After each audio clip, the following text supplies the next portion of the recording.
Hey, this is Tim with TM Media, and I got another question I want to respond to. Someone on the message board asked me, what kinds of questions or format do you use on communicating with the customer? What kinds of questions do you ask a client that's you're the designer, you do it kind of client? So, and that's an excellent question, because I'll get that type of client once in a while that is not going to give me very little input and is going to say, well, you're the designer, design it.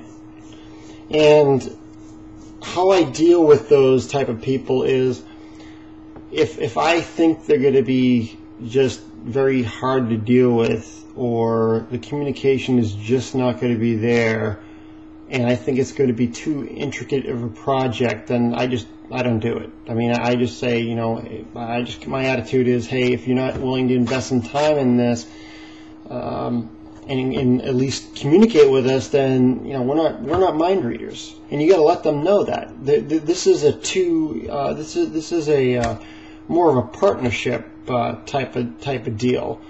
You don't have to have them on the phone for hours and hours, but you need to get feedback. So we usually, the questions I ask for right off the bat is when a new client is approaching me, within the first 10 minutes, I want to find out what type of budget they have.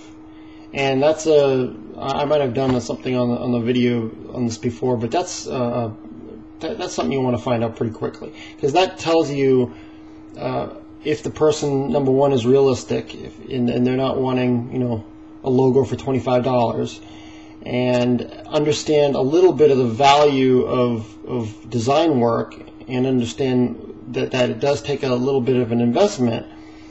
And it also gives you an idea of their expectations. Are we talking, and gives you an understanding of what size company you're dealing with. Are we talking Joe's Subs down the street, or are we talking IBM corporate that wants an annual report done? So is it a takeout menu, or is it a catalog? I mean, that kind of thing. So it gives you an idea what type of level the project is, and just get a gauge of what these people's expectations are. Now, when you ask usually a budget, if they're a marketing director and have been in the business for a while, sometimes they'll shoot out a number, or usually they'll shoot out at least a range. So what I do is I ask them, give them an idea.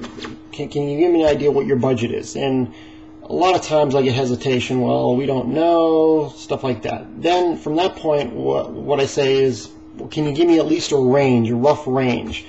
And if they still don't know, then I start throwing numbers at them.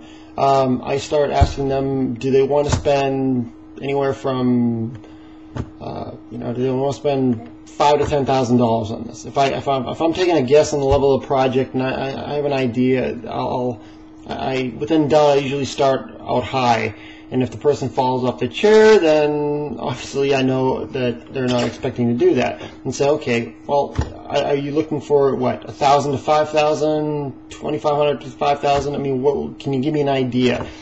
Now, if they're below that, then I'll say, well, so you're trying to get under $1,000. What type of? At that point, if it's $500 to $1,000, it better be a fairly quick project. I'll look at it. And we'll take it. We don't usually take that many projects that low, but if the client is telling me they want to spend a couple $100, stuff like that, that's when I say, well, sorry, we really can't help you.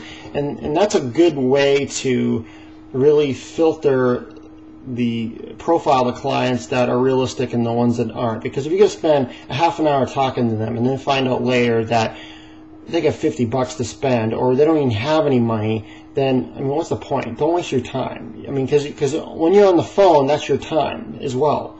And you're basically consulting. You'll get a lot of people calling you, wanting just to kind of chew your brain and get some free advice as well. So make sure you don't run into that. Because when I was first starting, I would start.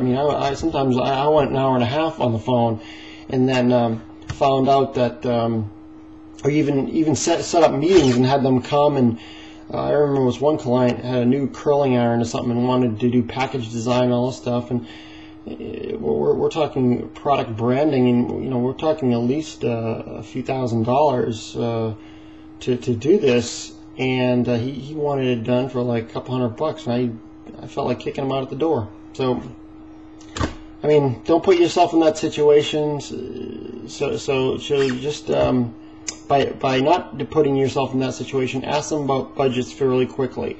As far as the communication, I probably can talk about that a little bit more in another video. But for now, I'll kind of give you this, and hopefully this helps. I'll do another video probably right after this about more about the communication part, and just kind of how we go from A to Z. So that's pretty much it. Thanks for listening, and thanks for your question. Bye.